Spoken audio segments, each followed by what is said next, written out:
안녕하세요. 늙은 노령 신현재입니다. 제가 스포츠월드 사이트로 이 블로그로 영상을 올리는 건 처음인 것 같습니다. 한 2년 동안 이 블로그는 사용하지 않았어요. 예. 그래서 완전히 휴면 정지되기 직전에 블로거가 됐는데 오늘 처음으로 한번 영상을 올려봅니다. 예, 많은 사람의 인기나 이런 거는 끌지 못하겠지만, 제가 너무나도 책만 읽고 그런 쪽에 집중하다 보니까 삶의 행복을 많이 잃어서 이쪽에다가 영상을 틈틈이 올리도록 하겠습니다. 제가 스포츠 광이고 영화 광이고 여러 가지 다양한 것들을 좋아하는 편인데 야구하고 해외 축구 보는 걸 좋아해요.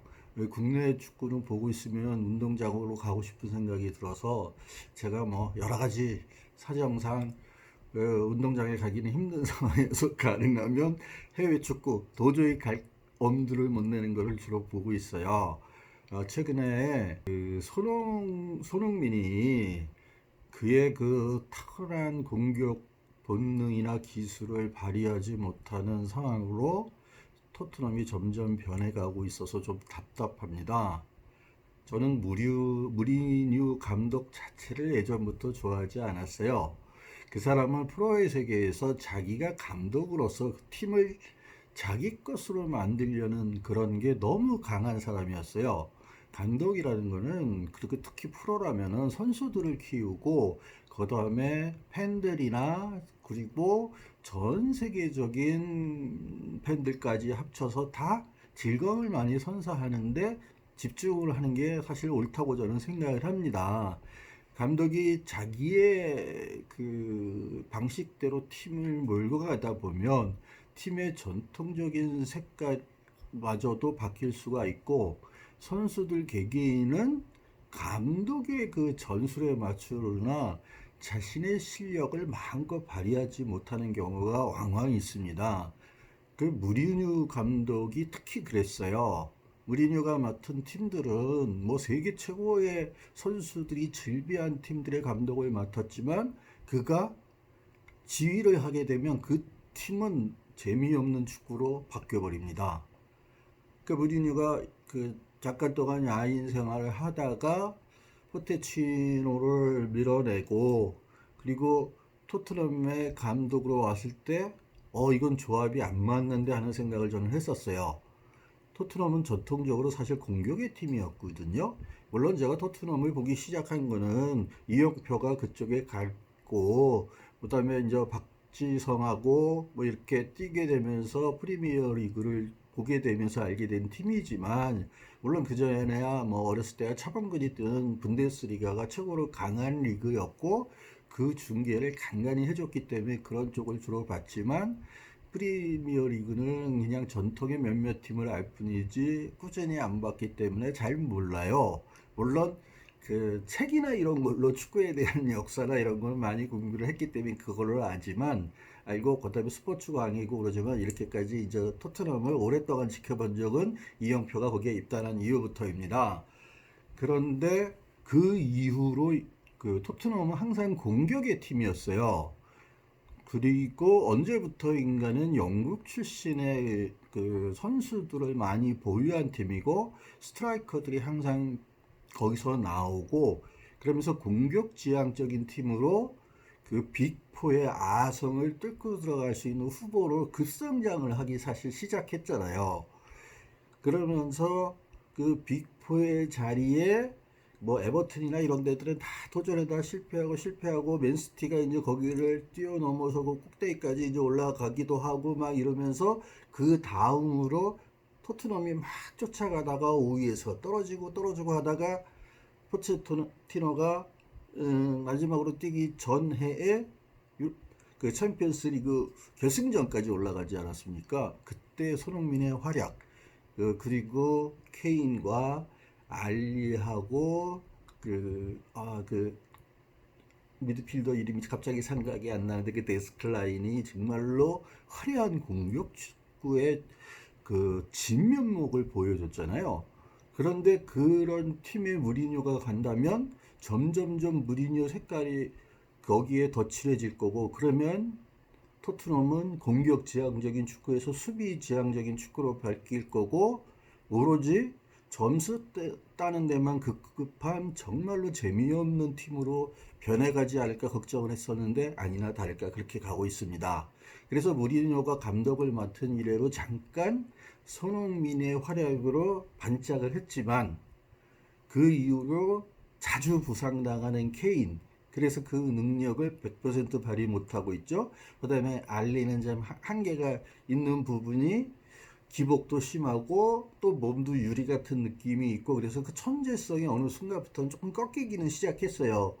그러나 그다음에 그 미드필더를 이제 그 다른 팀으로 보내고 난 다음에는 더 알리도 떨어진 것 같아요. 그리고 제대로 된 뛰어난 미드필더가 없는 상황에서 지금 토트넘이 돌아가잖아요. 그러다 보니까 손흥민이 거의 팀을 이끌다시피 한 적이 여러 번 있었잖아요. 그래서 지금 케인이 복귀해도 예전처럼 안 되는 이유가 그 데스크라인이 일단 깨진 거니까요. 그런데 그 토트넘의 골들은 예전에는 거의 그 데스크라인의 위주로 골이 다 들어갔습니다. 그래서 그 라인은 실제로 그 라인만 보고 놓고 보면 프리미어리그의 어느 팀과도 맞붙어도 뒤지지 않을 만큼 강한 라인이었거든요.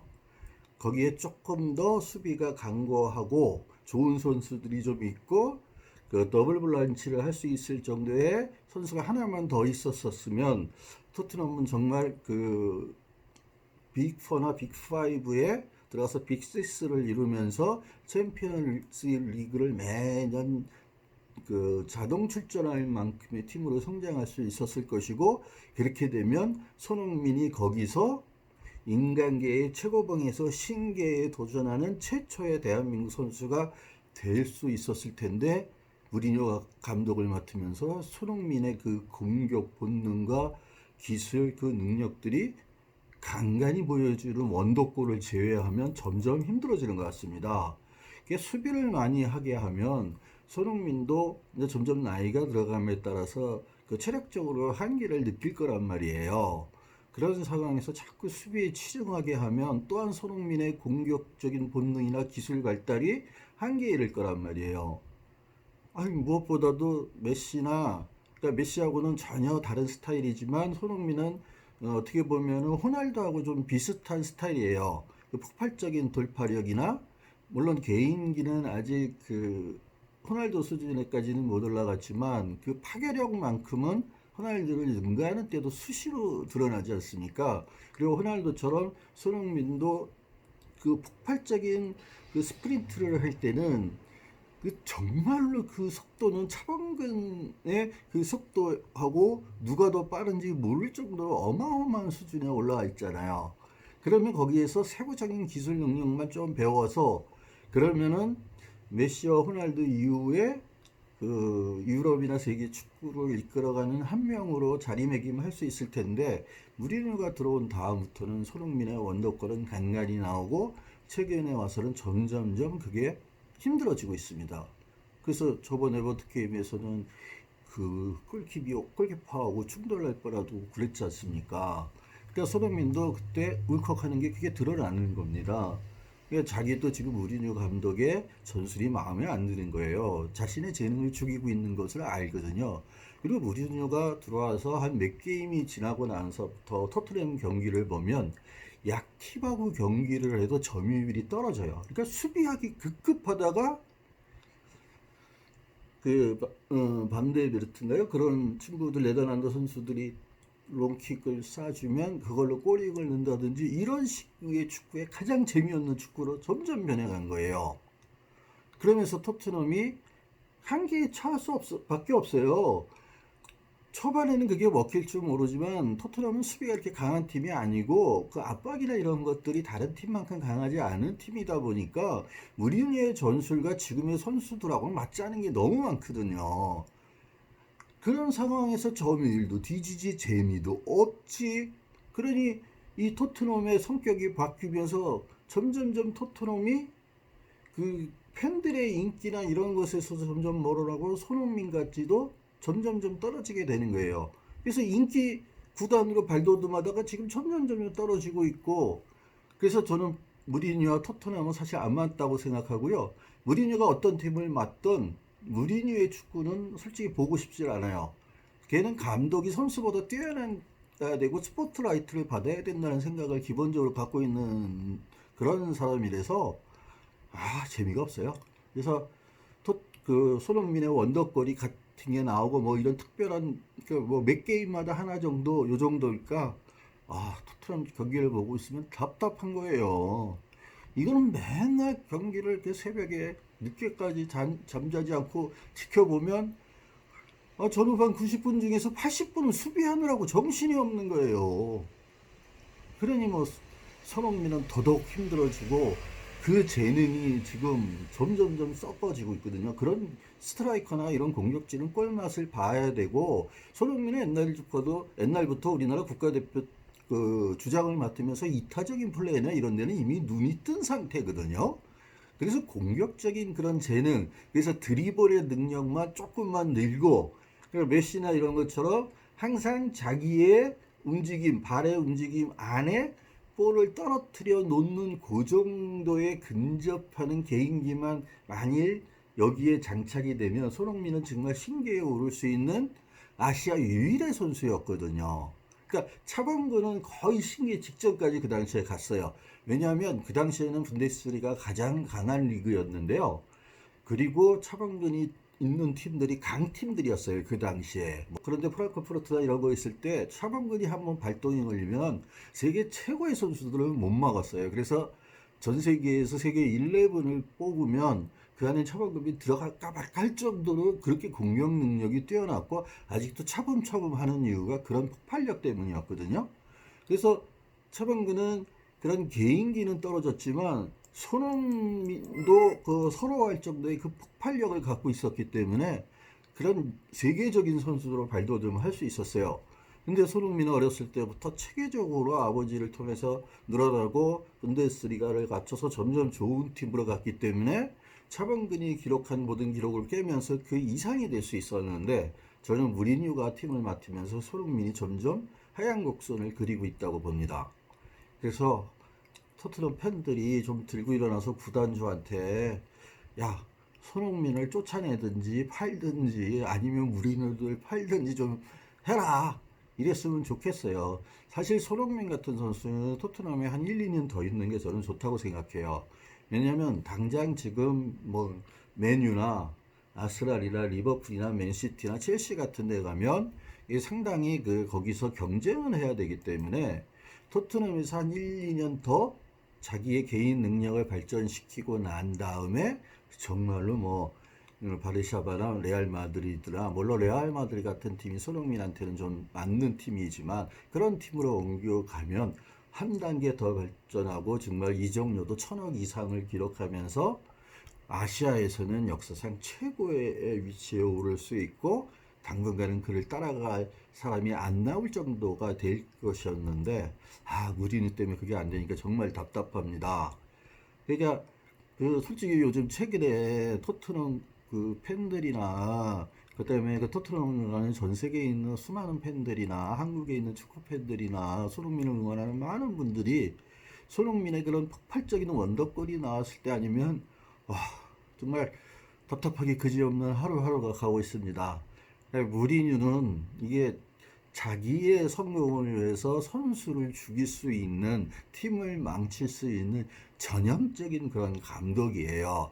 그래서 무리뉴는 정말로 약체 팀에 들어가서 걔의 그 전술이나 걔의 능력이 정말로 그런 A급 감독이나 특급 감독의 소리를 들을 수 있을런지 확인해보는 과정을 거쳐야 돼요.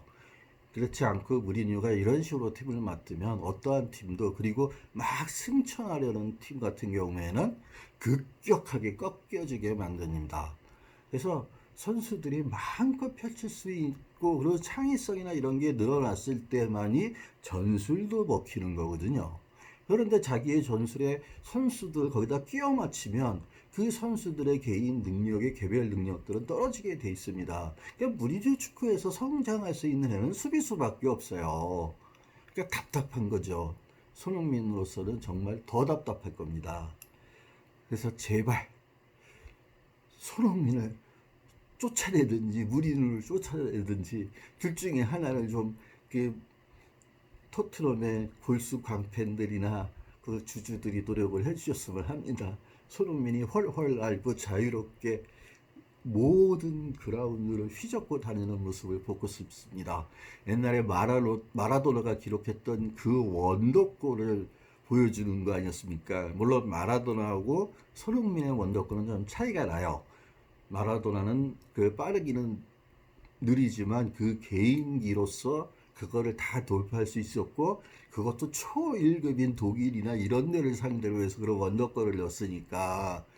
그러니까 뭐 펠레에 버금가는 선수니까 그렇지만 손흥민하고 좀 다르잖아요. 손흥민은 마라도나나 펠레도 못했던 그런 스피드로 하는 거 아니에요. 물론 펠레가 17살에 국가대표 됐을 때는 뭐 그런 폭발력을 그러니까 펠레만큼 완벽한 선수는 없었으니까 그렇다 쳐도 아무튼 그런 폭발적인 질주 능력이나 그러면서 골까지 완성해내는 그런 능력은 정말 축구 역사상 몇 손가락 안에 들 만큼의 대단한 능력을 갖고 있는 선수거든요. 그리고 동양인이, 특히 한국인이 그 정도의 공격 능력이나 신체 능력이나 이런 거를 보여주는 거는 정말로 100년에 하나 나올까 말까 한 선수예요.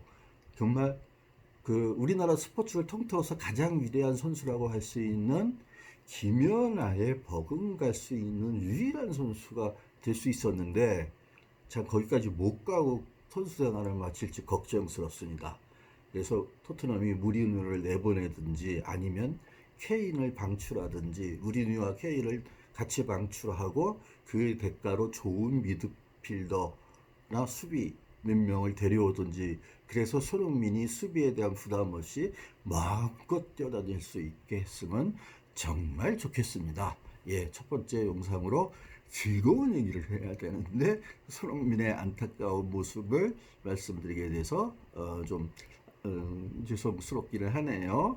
예, 내일은 내일이나 다음 영상은 유현진 이후로 그 메이저리그에 진출해서 상당한 그 성공을 거둘 수 있는 선수가 정말로 안 나왔었는데, 그러니까 우리나라가 박찬호 다음에 타격으로는 춘신수가 있었고 중간에 여러 선수들이 있었지만 사실 박찬호 이후로 우리나라에서 메이저리그 진출 선수 중에서 그런 탑 클래스까지 올라간 선수는 사실 없거든요. 특히 투수 부분에서도 정말 안 나와가지고 야, 우리나라에서도 이제 대형 선수가 안 나오나, 오타니 같은 그 대형 선수가 안 나오나 했더니 구창모가 이제 점점 그 전성기 시절에 유현진을 보는 것 같아요. 물론 부드러움이나 이런 것들은 유현진보다 좀 조금 더 부족하고 그 몸에 이런 그 골격이나 이런 거는 조금 떨어지지만, 그래서 살을 좀 더 불려야 되고 그래야 될 필요가 있지만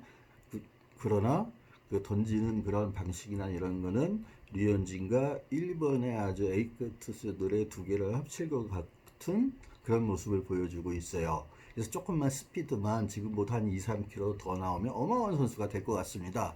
그래서 다음 영상에서는 구창모에 대해서 한번 좀 분석하고 그것을 한번 다뤄보도록 하겠습니다. 예, 시청해 주셔서 감사합니다.